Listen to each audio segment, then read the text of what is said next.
SI हो या ISIS हो, आईसिस खुरासान हो, या फिर आपके जो डीप स्टेट है या एस्टेब्लिशमेंट है पाकिस्तान का, वो तो यही चाहते हैं कि इस देश में हमेशा के लिए हिंदू मुसलमानों के झगड़े चलते रहें। तो इसीलिए उन्होंने हरकत की और उनका वहाँ कश्मीर में जाकर नॉन मुस्लिम को, हमारे हिंदू भाई बहनों को मारने का मकसद एक ही था कि कश्मीर को बताना चाह रहे थे कि यहाँ कोई नॉन मुस्लिम नहीं आ सकता। तो उनका मकसद वही है।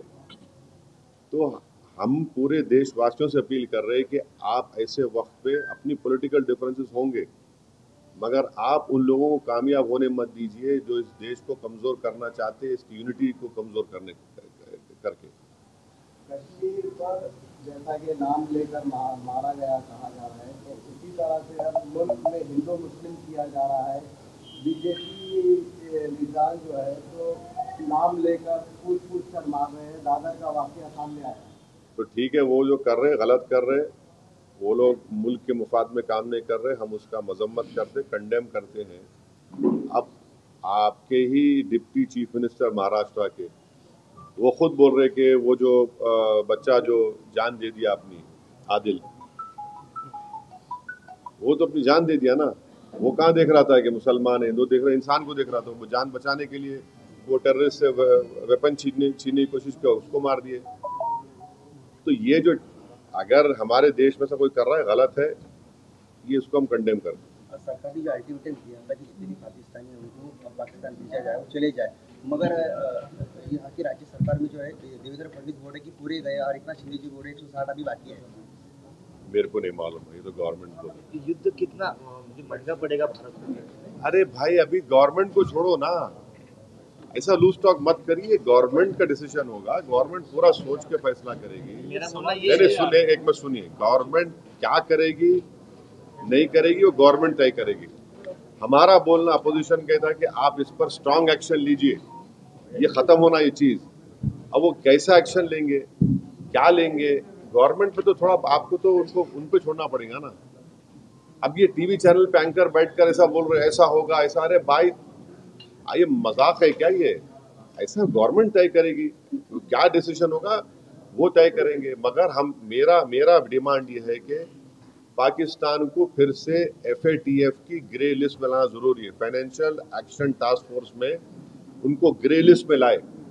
ग्रे लिस्ट में लाए तो उनको ये देखिए, इलीगल पैसों से फाइनेंस करे टेररिज्म ये लोग, कोई व्हाइट का पैसा नहीं कि इलीगल पैसे से। तो FATF की दोबारा लिस्ट की ग्रे लिस्ट में पाकिस्तान को डालना जरूरी है। हम डिमांड करेंगे ये गवर्नमेंट से कि उनको FATF की ग्रे लिस्ट में डालो आप, तभी जाकर उनका होगा। और हम लोग पूरा उन पर साइबर अटैक करना, हमारे पास एथिकल हैकर्स है, हमारे पास नेवल और एयरफोर्स ब्लॉकेट कर सकते, इंटरनेशनल लॉ में कर सकते हम। और अगर कल कोई एक्शन गवर्नमेंट लेगी तो यूनाइटेड नेशन का कानून है आर्टिकल 51, जो सेल्फ डिफेंस में आपको राइट देता, और नॉन स्टेट एक्टर्स के खिलाफ भी आप एक्शन ले सकते। तो ये सब चीजें हैं। और भारत के संविधान में आर्टिकल 355 है। 355 के तहत कोई स्टेट में अगर एक्सटर्नल एग्रेशन होता तो सरकार की जिम्मेदारी उसको रोकने की। शहीद अफरीदी ने ऐसा स्टेटमेंट किया है, भारत खुद ही अपने लोगों को मारता है और फिर बाद में हमारे ऊपर नाम लेता है। कौन है जी इन्हें? शहीद अफरीदी कौन है इन्हें? नाटक है क्या ये? छोड़ो ना, तुम क्या जोकरों का नाम ले रहे मेरे सामने, छोड़ो ना इन लोगों को। क्या बाहर उनको जो प्रोटेस्ट करने जा रहे हैं कैसा है उसका? देखिए फोटो जी देखिए ना, फिर तो आगे अब वो सब हमारे सदर साहब आए हुए हैं, आपको तफसील सुनाएंगे। मगर हमारा देखिए, आपको हम समझा रहे, पंढरपुर की मंदिर है, पंढरपुर की मंदिर में ट्रस्टी कौन हो सकता है बोलो आप? हिंदू हो सकता ना, नॉन हिंदू नहीं हो सकता ना। अब उसमें आप हम कोई बोले नहीं नॉन हिंदू को बनाओ, वो तकलीफ होती नहीं होती? हम भी वही बोल रहे हैं। वक्फ बोर्ड में क्यों आप बनाना चाह रहे हैं नॉन मुस्लिम को? आपका उधर फेथ है, आपका मामला है, तो हमारा भी तो है ना। हम कहाँ अलग है? रिलीजन है ना, वो रिलीजन है तो हमारा भी तो रिलीजन है। आप पंढरपुर में अगर नॉन हिंदू को नहीं बना सकते तो वक्फ बोर्ड में कैसे बनाएंगे आप दो को? क्या पूरा मेजोरिटी बना सकते क्या बोलो आप? लेकिन बनाया नहीं जाता, लेकिन प्रावधान तो है, बन भी सकता अरे क्या बन बन सकता है, नहीं, ऐसे कानूनी बंदी तो नहीं सुनिए है, सुनिए, देखिए आपको नहीं मालूम, मैंडेटरी 2 को बनाने का है और दूसरे सेक्शन में रिलीजन न्यूट्रल है, तो बढ़ के भी बना सकते हो लोग। 2 को तो मैंडेटरी बना ही नहीं, बना है नॉन मुस्लिम को, कैसे बनाएंगे आप? भाई मेरा आर्टिकल 26 के तहत मेरे को ये राइट है कि मैं अपने पसंद के रिलीजियस चैरिटेबल इंस्टीट्यूट को कायम करो, और वक्फ प्योर रिलीजियस इंस्टीट्यूशन है और हम उसको कायम करें, उसको एडमिनिस्टर करने का राइट आर्टिकल 26 मेरे को दे रहा है। मूवेबल इमूवेबल प्रॉपर्टीज लेने का राइट मुझे आर्टिकल 26 दे रहा है। आर्टिकल 14 का वायलेशन नहीं है कि आप वहां पे कर रहे और मेरे को बोल रहे ऐसा करो। आर्टिकल 15 का वायलेशन है, फ्रीडम ऑफ रिलीजन का वायलेशन है, आर्टिकल 25 का। ऐसा कैसे होगा बताइए आप?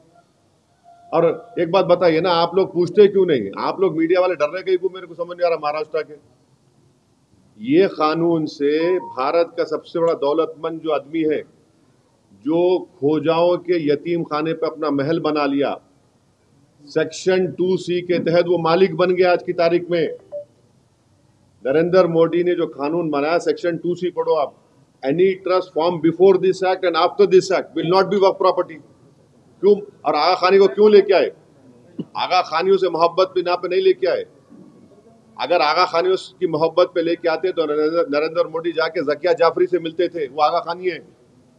ईसान जाफरी को काट के उनके जिस्म को जला दिया गया था। आगा खानियों को इसलिए लेके आए ताकि वो जो ट्रस्ट से वो जमीन खरीदे, यतीम खाने खरीदे, उसको लीगलाइज करना। आप मेरे को बताओ, बीजेपी के पैम्फलेट में लिखा हुआ है कि 70% वक्फ प्रॉपर्टीज पे इंक्रोचमेंट हो गया। अगर 70% है तो आप लिमिटेशन एक्ट अप्लाई करके उनको ओनर क्यों बना रहे?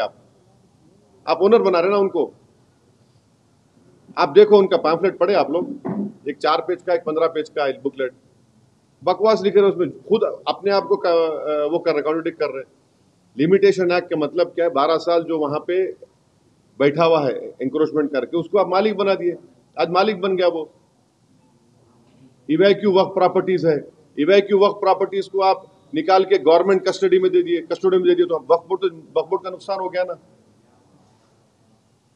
आप बोल रहे कि वक्फ औलाद में बच्चों का शेयर मार के नहीं देना। क्या आज हमारे भारत में हिंदू धर्म में अगर सेल्फ एक्वायर्ड प्रॉपर्टी होती है तो आप किसी को भी अपने, अगर आपके 2 बच्चे हैं तो आप किसी एक को पूरा दे सकते या मोहल्ले में किसी को दे सकते, मगर इस्लाम में हम 1/3 से बढ़ के नहीं दे सकते अपने बच्चों में से किसी को भी। विल पावर आपको है, और हम अगर मैं अल्लाह के नाम पे दे रहा हूं। अब मिसाल के तौर पर अगर कोई हिंदू अपना पूरी प्रॉपर्टी दान दे रहा तो उसमें पूछते क्या तू बच्ची का हक मार के दे रहा है? उन्हें बोला नहीं भाई, भगवान को दे रहा हूं, अल्लाह को दे रहा हूं, मैं मेरी प्रॉपर्टी है। संविधान में आर्टिकल 300A है, प्रॉपर्टी आपका है, मैं कुछ भी कर सकता हूं मेरे प्रॉपर्टी। आप बोल रहे नहीं, वो ऐसा नहीं कर सकते आप। तो ये इसमें ऐसे प्रोविजंस है इतने। अच्छा, हम ये जो चला रहे ना प्रोपेगेंडा, बीजेपी, हमको बताओ एक सेक्शन बताओ उसमें जो प्रॉपर्टी तुम लैंड ग्रैबर से निकाल के लाके देंगे।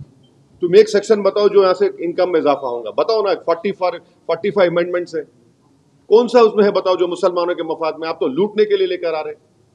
सेक्शन 3D आप बना दिए, उसमें 3D का बोल रहे, क्या बोल रहे, जो आर्कियोलॉजिकल एंशिएंट प्रोटेक्टेड मॉन्यूमेंट है वो वक्फ नहीं रहेगा। क्या मतलब भाई? आपको मालूम, औरंगाबाद आपके शहर में यहाँ पर अपने क्या नाम था वहां से अफ्रीका से आए थे उस बादशाह का, मलिक अंबर का वो नहीं है, वक्फ नहीं रहा वो। उनकी समाधि, हाँ नहीं रही, वक्फ नहीं रहा वो। कैसा होता बोलो? वो सेक्शन 3D में आप बोल दिए मलिक अंबर की खबर अब वक्फ नहीं है, कैसा बोलेंगे भाई? कई शियाओं के इमाम बड़े हैं, 200 साल पुराने हैं, एंशंट है, तो आप बोल रहे नहीं वक्फ भी नहीं रहती। कैसा होगा ये? अब आपका पंचक्की है, आप पंचक्की बोलेंगे नहीं है, दरगाह नहीं है, वो वक्फ नहीं है क्योंकि ASI का मॉन्यूमेंट है वहां पे। आप तो छीन रहे ना हमारे से, बचा रहे कहां? कौन सा सेक्शन है बताओ आप? अब आप बोल रहे कि 6 महीने के अंदर पूरा पोर्टल पे चढ़ाओ। कैसे चढ़ा? 6 महीने में बोलो आप। जो नहीं चढ़ाए वो वक्फ नहीं रहेगा।